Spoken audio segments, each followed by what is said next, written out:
അങ്ങനെ എങ്ങനെ സംഭവിച്ചു? ഒരു രാത്രി കൊണ്ട് രാജസ്ഥാനിലെ ഒരു ഗ്രാമം മുഴുവൻ കാലിയായി. പിറ്റേന്ന് പുലർച്ചെ നോക്കുമ്പോൾ ഒരു ശവശരീരമോ ഒരു മനുഷ്യൻ്റെ സാന്നിധ്യമോ പോലും അവിടെ എവിടെയും ഉണ്ടായിരുന്നില്ല. ആ ഗ്രാമത്തിൻ്റെ പേരാണ് കുൽധാര. ജയ്സാൽമീറിൻ്റെ നടുവിലായി ശ്മശാന മുഖത പരത്തിക്കൊണ്ട് മനുഷ്യരെയെല്ലാം പരിഭ്രമത്തിലും ഭയപ്പാടിലും ആഴ്ത്തിക്കൊണ്ട് ഈ ഗ്രാമം ഇന്നും നിലനിൽക്കുന്നു. 200 വർഷം മുമ്പ് ഇവിടം ഇങ്ങനെയായിരുന്നില്ല. ആയിരക്കണക്കിന് ആളുകൾ വസിച്ചിരുന്നു. എന്നാൽ ഒരു രാത്രി കൊണ്ട് എല്ലാ ഗ്രാമവാസികളും ഒരുപോലെ അവിടുന്ന് മാഞ്ഞുപോയി. ഒരു ചോരത്തുള്ളിയോ ഒരു കാൽപ്പാടോ പോലും അവശേഷിപ്പിക്കാതെ. പണ്ഡിതരുടെ അഭിപ്രായ പ്രകാരം ഗ്രാമം വിട്ടു പോകുമ്പോൾ ആ ഗ്രാമവാസികൾ ഒന്നാകെ ആ ഗ്രാമത്തെ ശപിച്ചിരുന്നു. അന്നു മുതൽ ഇങ്ങോട്ട് പല വിചിത്രമായ കാഴ്ചകളും അനുഭവങ്ങളും പലർക്കും ഉണ്ടായിട്ടുണ്ടെന്ന് പലരും സാക്ഷ്യപ്പെടുത്തുന്നു. പ്രിയപ്പെട്ട കൂട്ടുകാരെ, നമുക്കിന്ന് രാജസ്ഥാനിലെ പ്രേതഗ്രാമമായ കുൽധാരയെ പരിചയപ്പെടാം. സഞ്ചാരികളെ ഭയപ്പെടുത്തുന്നതും നിഗൂഢ കഥകൾ നിറഞ്ഞതുമായ നിരവധി ഇടങ്ങൾ ഭൂമിയിലുണ്ട്. അങ്ങനെയൊരിടമാണ് ജയ്സാൽമീർ നഗരത്തിൽ നിന്ന് 25 കിലോമീറ്റർ അകലെ സ്ഥിതി ചെയ്യുന്ന ചരിത്രപ്രധാനമായ ഗ്രാമമായ കുൽധാര. സൂര്യൻ അസ്തമിച്ചു കഴിഞ്ഞാൽ നാട്ടുകാർ പോലും പോകാൻ പേടിക്കുന്ന ഈ സ്ഥലം രാജസ്ഥാനിലെ പ്രധാന വിനോദസഞ്ചാര കേന്ദ്രങ്ങളിലൊന്നാണ്. പ്രേതഗ്രാമമായി കുൽധാര അറിയപ്പെടുന്നതിന് കാരണം നിഗൂഢമായ കഥകളും അന്ധവിശ്വാസങ്ങളുമാണ്. ഒരു രാത്രി ഇരുട്ടി വെളുത്തപ്പോൾ 1000-ലേറെ മനുഷ്യരെ കാണാതായ കഥയാണ് ഈ ഗ്രാമത്തിന് പറയാനുള്ളത്. അവർ എവിടേക്ക് പോയെന്നോ അവർക്ക് എന്ത് സംഭവിച്ചുവെന്നോ ഇന്നും ആർക്കും അറിയാത്ത രഹസ്യമായി അവശേഷിക്കുന്നു. ഇന്ത്യയിൽ ടൂറിസം മാപ്പിൽ ഈ പ്രദേശവും ഉൾപ്പെട്ടിട്ടുണ്ടെങ്കിലും ഇന്ന് കുൽധാര ഒരു സംരക്ഷിത സ്മാരകമാണ്. ആർക്കിയോളജിക്കൽ സർവേ ഓഫ് ഇന്ത്യയാണ് ഇവിടം ഏറ്റെടുത്ത് പരിപാലിക്കുന്നത്. ടിക്കറ്റ് എടുത്ത് നമുക്ക് ഗ്രാമത്തിലേക്ക് പ്രവേശിക്കാം. നിരവധി പേർ ഈ സ്ഥലം സന്ദർശിക്കാനായി ഇവിടെ എത്താറുണ്ടെങ്കിലും സൂര്യാസ്തമയത്തിന് ശേഷവും സൂര്യോദയത്തിനു മുൻപായും ഇവിടെ സന്ദർശിക്കുന്നത് കർശനമായി നിരോധിച്ചിരിക്കുകയാണ്. നിരനിരയായി മൺവീടുകൾ, ഒന്നിനും മേൽക്കൂരയില്ല. തകർന്ന ചുവരുകൾ, ഏതോ സങ്കടകരമായ ഭൂതകാലത്തിൻ്റെ അസ്ഥികൂടങ്ങൾ പോലെ ഈ ഗ്രാമത്തിലുണ്ട്. ആകെ ഭയപ്പെടുത്തുന്ന അന്തരീക്ഷമാണ്. 200 വർഷത്തിൽ അധികം പഴക്കമുള്ള മണ്ണുകൊണ്ട് നിർമ്മിച്ച കുടിലുകൾ ഇവിടെയുണ്ട്. വിനോദസഞ്ചാരികൾക്ക് ഗ്രാമത്തിനുള്ളിലെ ആഴമേറിയതും പടികളുള്ളതുമായ നിരവധി കിണറുകൾ സന്ദർശിക്കാം.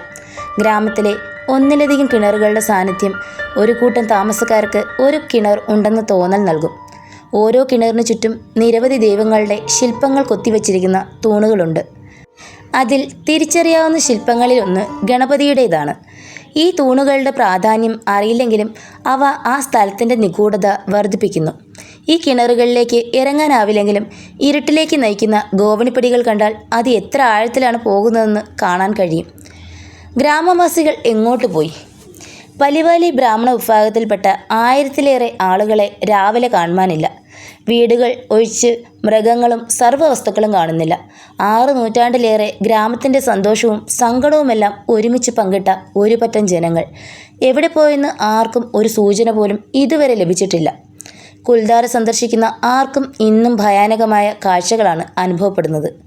കഥ ഇങ്ങനെ: ഏകദേശം 300 വർഷങ്ങൾക്ക് മുൻപ് ജയ്സാൽമീർ സംസ്ഥാനത്തിന് കീഴിലുള്ള പലിവാലി സമ്പന്ന ബ്രാഹ്മണരുടെ ഗ്രാമമായിരുന്നു. ഐതിഹ്യമനുസരിച്ച് സംസ്ഥാനത്തിൻ്റെ പ്രധാനമന്ത്രി സലിം സിംഗിന് ഗ്രാമത്തലവൻ്റെ മകളെ വിവാഹം കഴിക്കണമെന്ന ആഗ്രഹമുണ്ടാകുന്നു. തൻ്റെ ആഗ്രഹം പാലിച്ചില്ലെങ്കിൽ ഗുരുതരമായ പ്രത്യാഘാതങ്ങൾ ഉണ്ടാകുമെന്ന് അദ്ദേഹം ഭീഷണിപ്പെടുത്തുന്നു. എന്നാൽ പ്രധാനമന്ത്രിയുടെ കൽപ്പനയ്ക്ക് കീഴടങ്ങുന്നതിന് പകരം 83 ഗ്രാമങ്ങളിലെ ആളുകൾ അവരുടെ ഭവനങ്ങൾ ഉപേക്ഷിച്ച് അപ്രത്യക്ഷരാവുകയാണുണ്ടായത്. പോകുന്നതിന് മുൻപ് പിന്നീട് ആർക്കും തങ്ങളുടെ ഗ്രാമത്തിൽ താമസിക്കാൻ കഴിയില്ലെന്ന് അവർ കുൽധാരയെ ശപിച്ചു അത്രേ. ഇത്രയും വലിയ ഒരു കൂട്ടം ആളുകൾക്ക് എന്ത് സംഭവിച്ചു എന്നതിൻ്റെ ദുരൂഹത ഇന്നും പരിഹരിക്കപ്പെടാതെ കിടക്കുന്നു. എന്നാൽ കുൽധാരയിൽ സംഭവിച്ചതിനെപ്പറ്റി ആധികാരികമായി ആർക്കും ഒന്നും പറഞ്ഞു തരാനാവില്ല. കുൽധാരയിലെ ആളൊഴിഞ്ഞതും ഇടുങ്ങിയതും പുരാതനവുമായ തെരുവുകൾ ഐതിഹ്യങ്ങളുടെയും ഭയപ്പെടുത്തുന്ന നാടോടിക്കഥകളുടെയും പ്രേതങ്ങളുടെയും അസാധാരണ പ്രവർത്തനങ്ങളുടെയും കഥകളുടെ ഉറവിടമാണ്. തിരക്കേറിയ വിനോദസഞ്ചാര കേന്ദ്രമായിട്ട് പോലും സൂര്യൻ അസ്തമിച്ചാൽ ആർക്കും ഗ്രാമത്തിനകത്തേക്ക് പ്രവേശനം അനുവദിക്കുന്നില്ല. കാരണം ഇരുട്ട് വീണാൽ ഇവിടെ അസാധാരണമായ പലതും സംഭവിക്കുന്നുണ്ടത്രേ.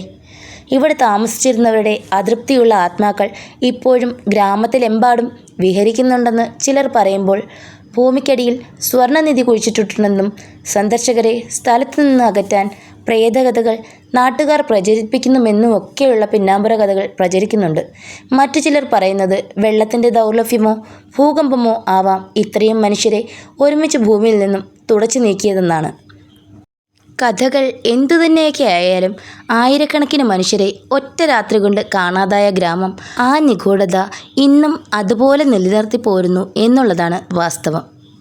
പ്രിയ കൂട്ടുകാരെ, നിങ്ങൾക്ക് എൻ്റെ വീഡിയോ ഇഷ്ടമാകുന്നുണ്ടെങ്കിൽ തീർച്ചയായും ലൈക്കും കമൻറ്റും സബ്സ്ക്രൈബും ചെയ്ത് സപ്പോർട്ട് ചെയ്യണേ. നിങ്ങളുടെ വിലയേറിയ അഭിപ്രായങ്ങളും നിർദ്ദേശങ്ങളും വിമർശനങ്ങളും കമൻറ്റായി രേഖപ്പെടുത്താനും മറക്കരുത്. ഇനി ഇതുപോലെ മറ്റൊരു വീഡിയോയുമായി ഞാൻ വരും വരേക്കും നിങ്ങൾക്ക് എല്ലാവർക്കും വിട.